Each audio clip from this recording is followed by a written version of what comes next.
Shalom, shalom. First and foremost, I want to give all praise, honor, and glory to Yahweh, Bahashem Yahawashi, Bahashem Rakah HaKodash, and double honors to the elders and bishops of Great Millstone who teach and will well, and salutations to the beloved prophets and brothers continue to exhort the sheep in these last days, and a mighty shalom to the hopeful elect listening in, to the 12 tribes scattered abroad, shalom and shalom.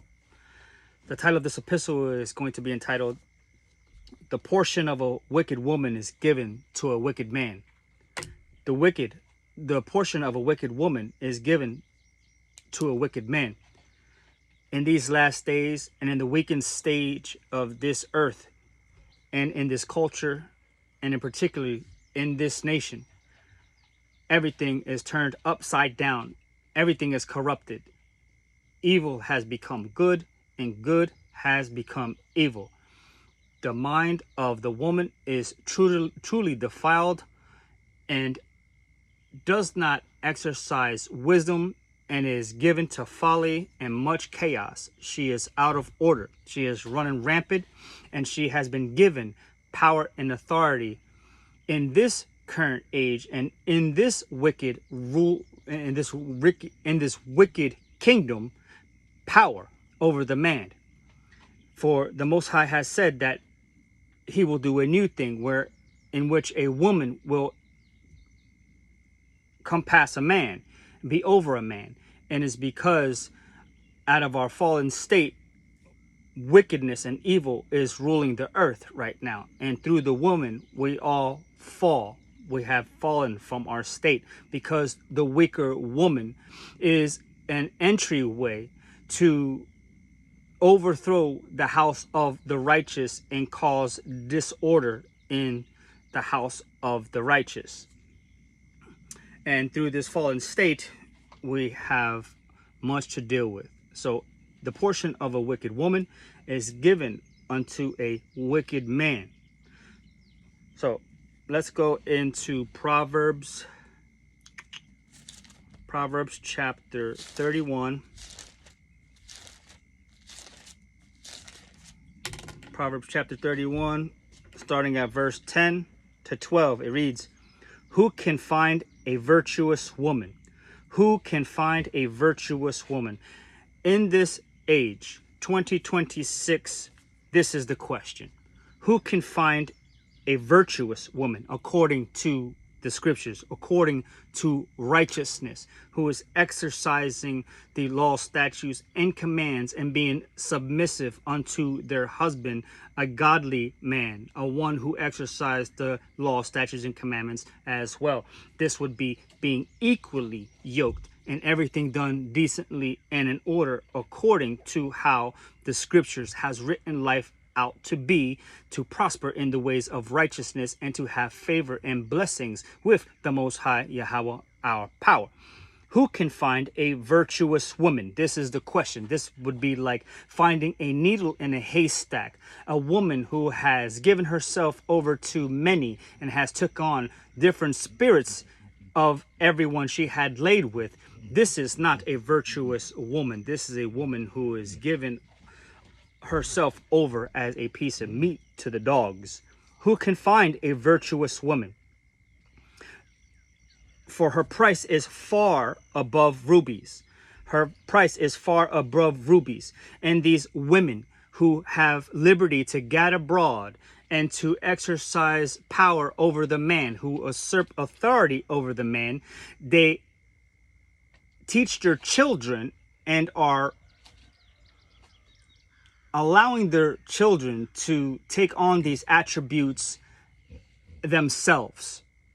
The house is totally defiled, broken up, one-parent homes, and they have power to somehow take full governance over the children because of the way these unrighteous decrees are set up over the Israelite man to overthrow his house. Right? Who can find a virtuous woman? And the portion of a wicked woman is given over to a wicked man.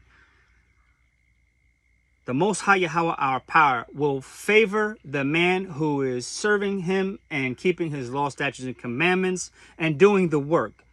He will ultimately bless you with the things that he has in store in righteousness, and will utterly separate you, that man, from the wicked woman. But the portion of a wicked woman is given over to a wicked man.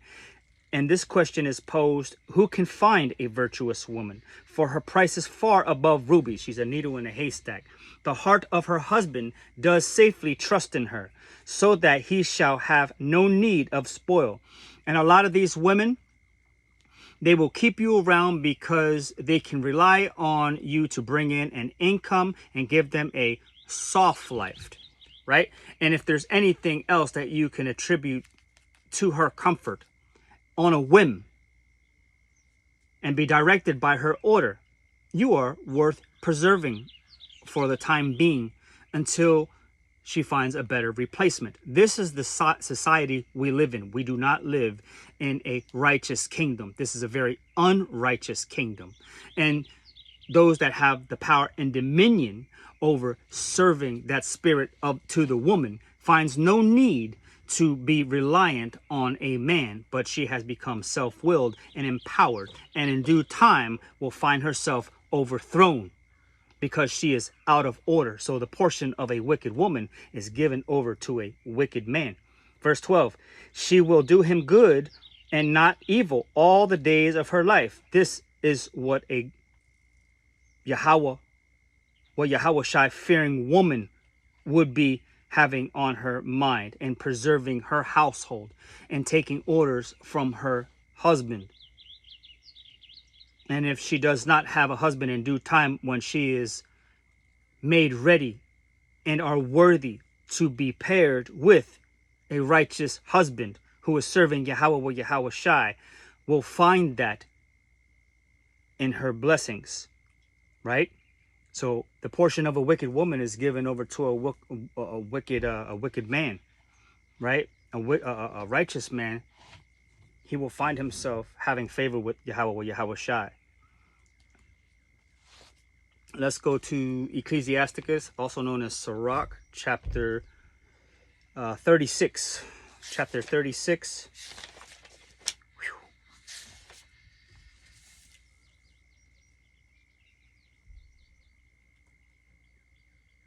Sirach chapter 36 and verse 24 reads, he that getteth a wife, beginning a possession, and a help like unto himself, and a pillar of rest. This is a virtuous woman. Who can find one, especially in this day and time? All the women have looked to seek out their own prosperity and put everything else on the back burner. And it will come in soon time that it will ultimately be revealed that this was done in an error, and it wasn't according to the will of the Most High Yahweh or Yahweh Shai to live in that fashion, but is to be subservient unto man, to be guided, to be guarded, to live a life of prosperity with blessings and favor. This is the order of things, right? He that getteth a wife, beginning a possession. Possession is only attributing that to mean that he has to now the responsibility of taking care of the needs of a husband unto a woman according to the scripture, right? It's not the possession as in the worldly sense of I own you, you must obey everything. No, that's not what is being written here. It says he that getteth a wife, beginning a possession, a help like unto himself. He will love the woman as if Yahweh Shai loved the church, and is with mercy and with righteous judgment and with much care. It's not you are my equal. A man and a woman are not equal in any sense of the word. This world has made that false ideology to set in a woman's mind as if she can do all things as a man. You're not going to want to sign up for war and wield a weapon right? You're not going to want to start laying foundations and pouring concrete and doing all kind of manner, right? You see these women that become officers and what do you call those, guards in the prison system. Terrifying, terrifying, right? This is not a place for a woman, a righteous woman, but of a wicked woman, a self-willed woman, a woman who is very proud and loudmouth, right? Has no shame. This is a wicked woman, and she is given over as a portion to a wicked man. You find out why these women walking around with 2 donuts on their eyes and half their teeth knocked out is because their wicked ways, they attract the wickedness of a wicked man. They are paired very nicely together. They will overthrow each other and destroy each other. And if they have seeds, they will be unprofitable children. They will be regarded as nothing. This is what the scripture says. Right? The scriptures say that a righteous man, a righteous family is going to be raising their children up in righteousness. Deuteronomy chapter 6. Let's go to Sirach chapter 25, Ecclesiasticus. So, he that getteth a wife beginning a possession, and help me like unto himself, and a pillar of rest. That's the portion of a righteous man, is a righteous woman. Right? And there are very, very few and far in between. So who can find a virtuous woman? Right? When that Isaiah chapter 4 and verse 1 pop off,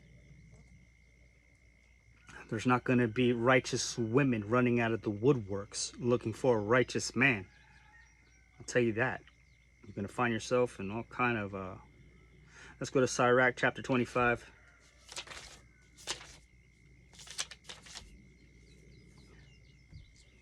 Ecclesiasticus chapter 25, from the top it reads, "In 3 things I was beautified, and stood up beautiful both before the Most High and men. The unity of brethren, the love of neighbors, a man and a wife that agree together." This is the 3 things that Yahweh Shai has proclaimed he was beautified in. Because under the observances and the understanding and the wisdom provided unto man through Yahweh Shai, these are the fruits that come from it. And in particularly, a man and a wife that agree together. They are in union. They are in covenant with each other. And when those two are in covenant with each other, they are in covenant with the Most High Yahweh or Yahweh Shai. And if they are not in covenant with each other, they will not be in covenant with the Most High Yahweh or Yahweh Shai, but now have become unequally yoked. At some point, they have become unequally yoked. A lot of people in this age, they have unequally yoked themselves because they found themselves starting a passion in lust from the very beginning, and then through time have only found each other to be a convenience for one another because of the life they have established for each other. This is insufferable. This is out of order. This brings death, and this does not bring prosperity and in righteousness. And then the offsprings that come from these vessels that found themselves in a lustly, fleshly state from the beginning, their offspring tends to go off as well. This is the byproduct. This is 1 + 1 = 2. This is what happens. This is what scripture says. The Most High talks about unrighteous children, unprofitable children being made. Look what happens, all these things end up in divorce, and the children find comfort in their tablets and in their phones, and then become brainwashed and subjected with the programming that they receive from these devices, and then everything is thrown off course, right? Sirach chapter 25 and verse 7, it says, "There be 9 things which I have judged in my heart to be happy, and the 10th I will utter with my tongue. A man that hath joy of his children, and he that liveth to see the fall of his enemy." There's a lot of very good men that have have fallen victim to a wicked woman to the point of having their children taken from them and separated from them. And in this fallen and unjust society, it has given the power over to the woman to subvert the man and to use subtlety to oppress a man, taking an extensive amount of wages, which is unlawful, by the way. I don't know if you know that or not.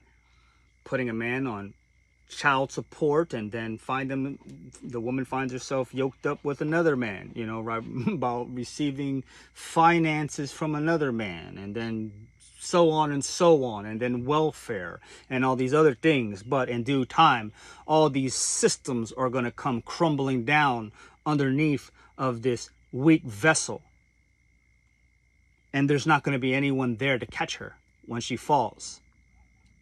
There's not going to be a lot of people opening up their doors in the time of famine and chaos, allowing a whole plethora of wicked women in, along with their children, to feed them and house them and protect them and to guide them. Some cases, maybe not a lot, though. Right? Sirach, Ecclesiasticus, chapter 25, verse 13. It says, "Give me any plague but the plague of the heart, and any wickedness but the wickedness of a woman. Who can find a virtuous woman? For she is a pillar of rest. A wicked woman is not a pillar of rest. She's like trying to hold on to a scorpion in your hand. She will overthrow you and cause you to have no rest. She will subvert you in front of your children, belittle you, and call you nothing. A deadbeat dad," right? This is how women think of men these days. They're nothing regarded. They're just there for a good time. Let me not go there. "Give me any plague but the plague of the heart, and any wickedness but the wickedness of a woman." Right? There are some that know the dangers of being enveloped with certain kinds of women, strange women, right? How many men are looking for virtuous women? How many men is looking for a righteous and virtuous woman? How many? Not many. Sirach chapter 25, verse 16. "I had rather dwell with a lion and a dragon than to keep house with a wicked woman." They bring terror. They bring horror. They bring death. They are in league with the adversary because he offers them, as of this moment, a soft life through his government policies and programs. Right? She has liberty to gad abroad because she can lie and say that you struck her and you be taken off. This is a very unrighteous and wicked kingdom that we have found ourselves in. So with much wisdom, it does bring much sorrow, pain, and anguish. There's many people who have picked this book up and only wish that they would have this wisdom years and decades ago before finding themselves involved with the chaos they had found themselves in. If only I had knew better when I was younger. Right? Sirach chapter 25, verse 20. "As the climbing up a sandy way is to the feet of the aged," which is very hard, "so is a wife full of words to a quiet man." She doesn't bring peace. She brings chaos. A portion of a wicked man is given over unto a wicked man. Right? Because a righteous fellow, or one that exercises the commands of the Most High Yahweh Yahushai, has given himself over unto the mind of Hamashiach Yahushai. It's not going to operate in that spirit of lust and folly and attract a wicked woman. It's going to be like a bad taste in his mouth. Right? "Stumble not at the beauty of a woman, and desire her not for pleasure." Don't be so impressed by the outside appearance, but study What kind of engine is operating in that thing? You might find that it's not worthwhile.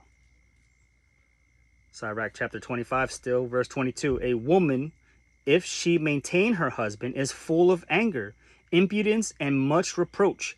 You might find yourself sometimes needing the help of your wife because you may have fallen ill or are injured and out of work, and workman's comp is not going to cover you, and so on and so forth. And some women may find this to be a hiccup in the food chain of life if she has to now find herself picking up the slack, right? If she maintain her husband is full of anger, now she has no respect for you. She doesn't want to listen to you, and is becoming more vile as the day goes on. Verse 23, a wicked woman abateth the courage, maketh a heavy countenance and a wounded heart.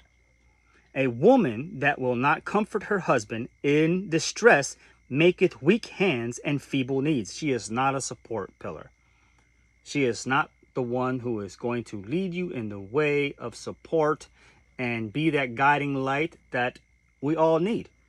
A man and a woman was made for each other. This is the blessing in this life while we have it.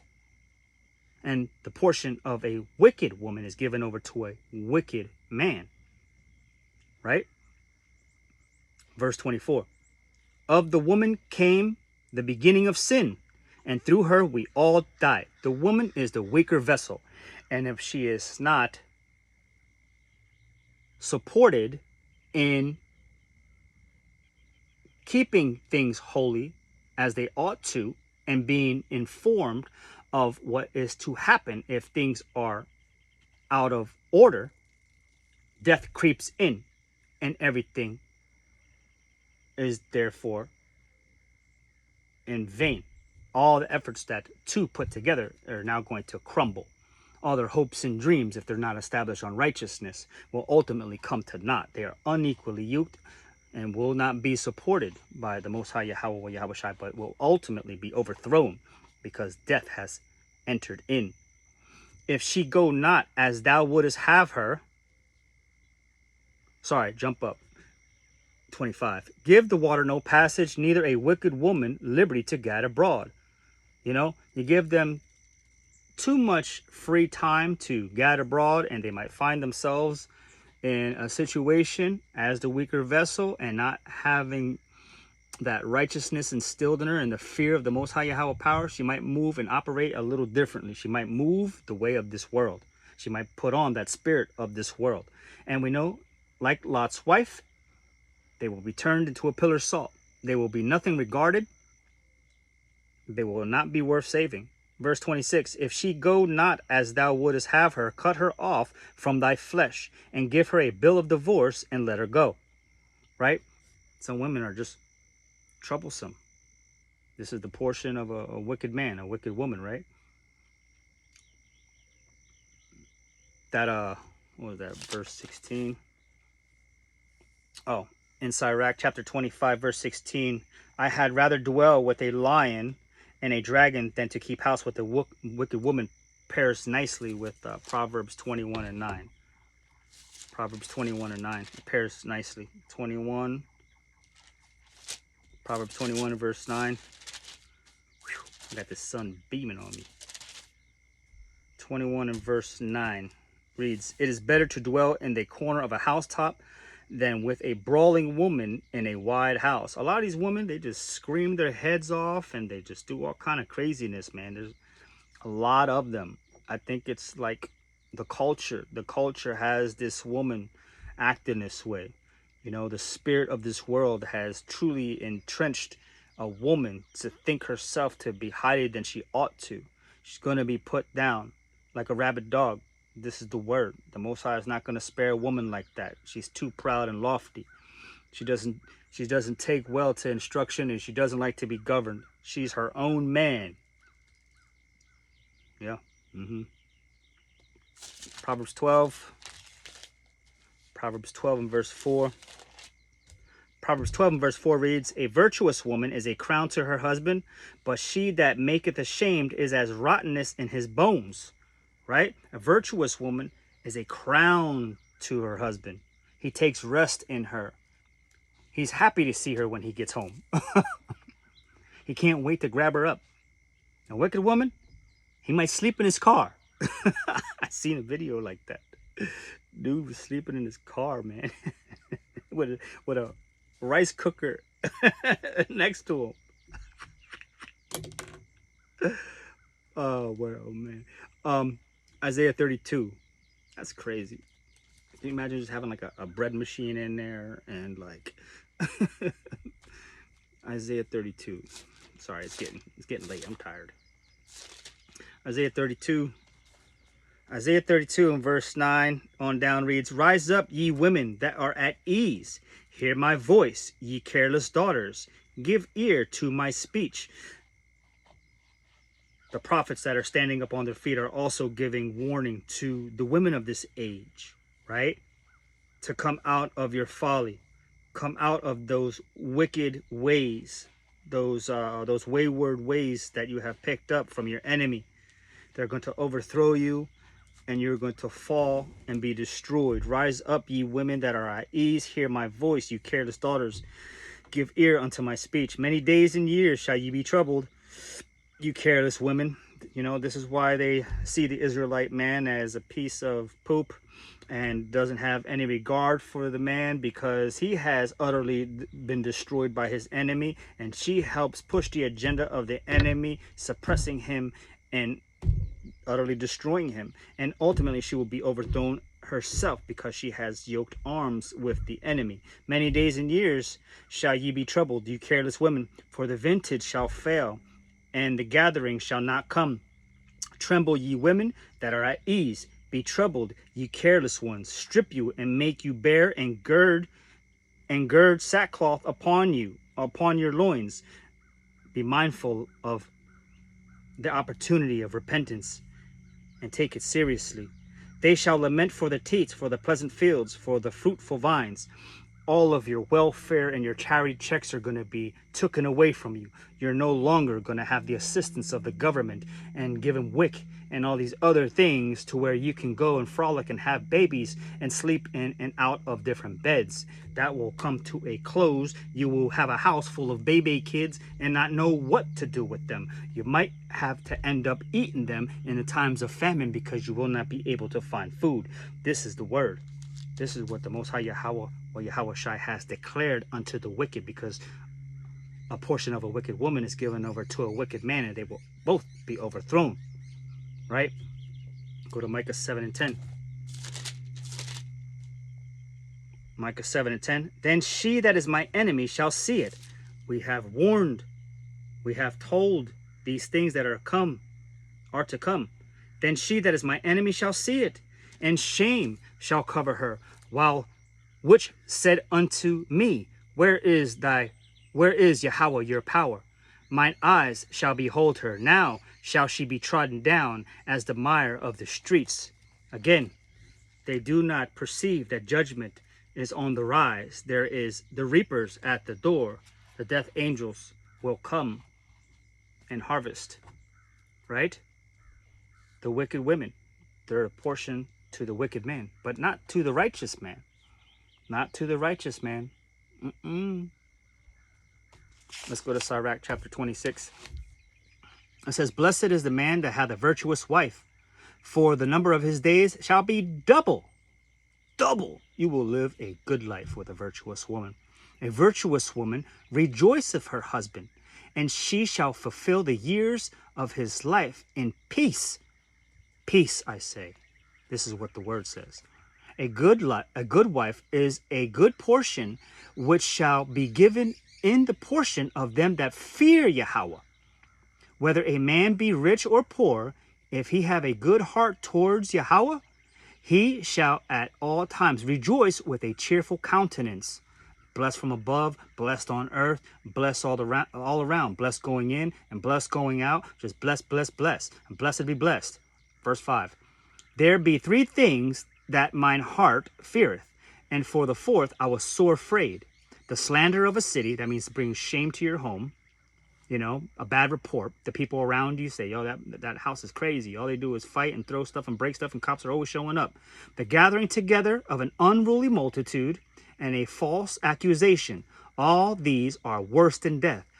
But a grief of heart and sorrow is a woman that is jealous over another woman, and a scourge of the tongue which communicateth with all. This is an insecure woman that just always thinking that somehow she's attacked and she's going to be replaced or something.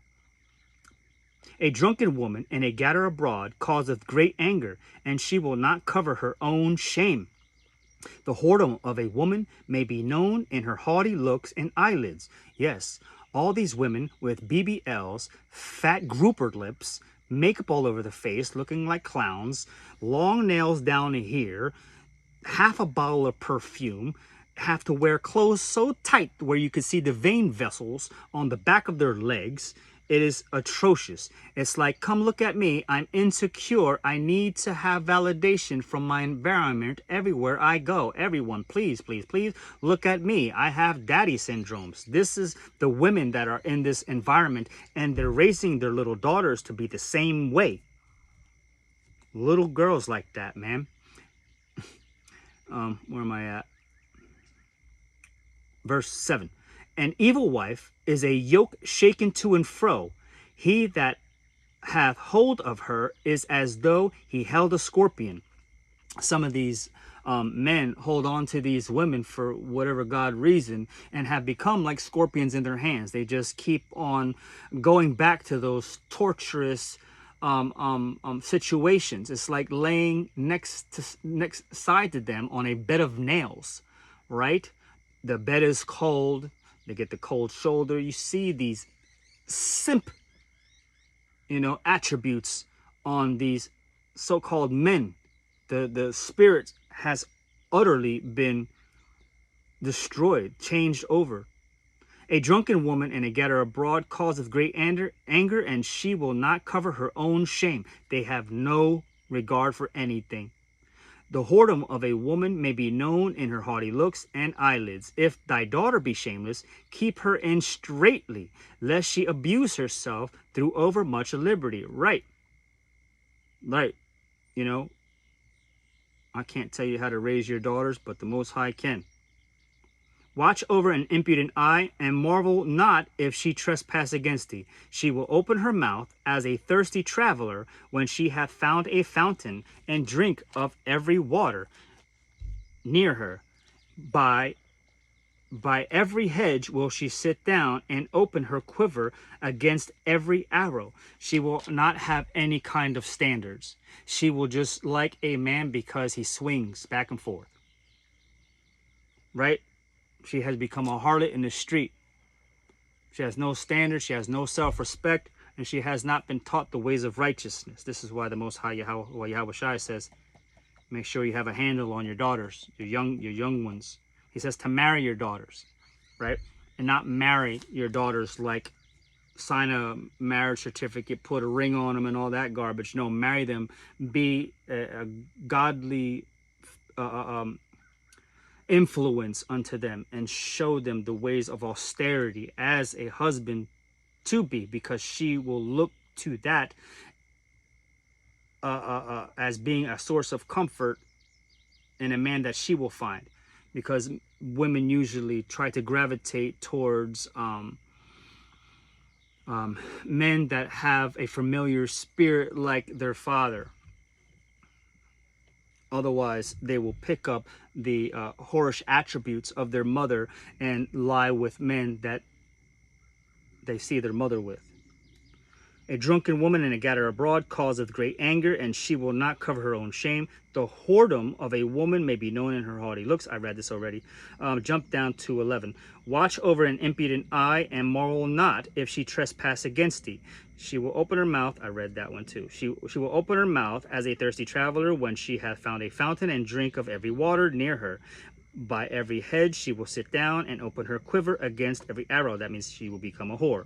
Verse 13. The grace of a wife delighteth her husband, and her discretion will fatten his bones. Right? She will take care of all his needs, spirit and all and mind, and do her portion as a godly woman. A silent and loving woman is a gift of Yahweh, and there is nothing so much worth as a mind well instructed. A shamefaced and faithful woman is a double grace, and her continent mind cannot be valued. Right? This is a virtuous woman. As the sun, when it ariseth in the high heavens, so is the beauty of a good wife in the ordering of her house. As the clear light is upon the holy candlestick, so is the beauty of the face in ripe age, right? Her countenance, a virtuous woman, will still shine forth, right? A wicked woman, they disintegrate, they become callous in and out. It is shown, and it is shown through their speech and how they carry themselves. Verse 18, as the golden pillars are upon the sockets of silver, so are the fair feet with a constant heart, right? There's a steady beat and pace. The spirit is evidently in the home and throughout, right? There's a constant. My son, keep the flower of thine age sound, and give not thy strength to strangers. Right. For the men, don't become so enticed by the appearance of women, and don't give the first one that notice you and compliments you, that's gonna be my wife. Just, he says to test the spirit. This includes testing the spirit of a woman, right? And have patience. You do not want to be overthrown because you cannot harness the lust for a woman. Verse 20, when thou hast gotten a fruitful possession through all the field, sow it with thine own seed, trusting in the goodness of thy stock. We are told to seek out, I'll just grab it so I'm not paraphrasing. Tobit chapter 4, verse 12. Beware of all whoredom, my son, and chiefly take a wife of the seed of thy fathers, and take not a strange woman to wife. So we have 12 tribes. Seek out the 12 tribes to produce offspring with, so that way your seed is sure, right? I'll read this again in Ecclesiasticus chapter 26. When thou hast gotten a fruitful possession through all the field, in all the world, sow it with thine own seed, trusting in the goodness of thy stock, right?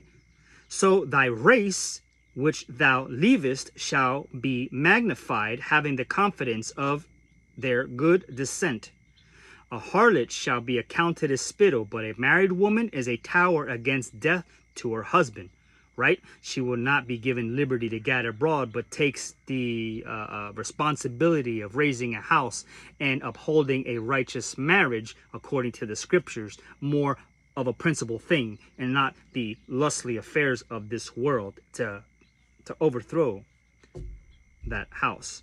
A wicked woman is given as a portion to a wicked man, but a godly woman is given to him that feareth the Most High Yahweh, our power. And I'll close with that. I pray that this lesson was edifying unto the elect, the Wada Abanawa Yahweh, for another opportunity to bring forth edification to the sheep and to the flock. And with that, Shalom.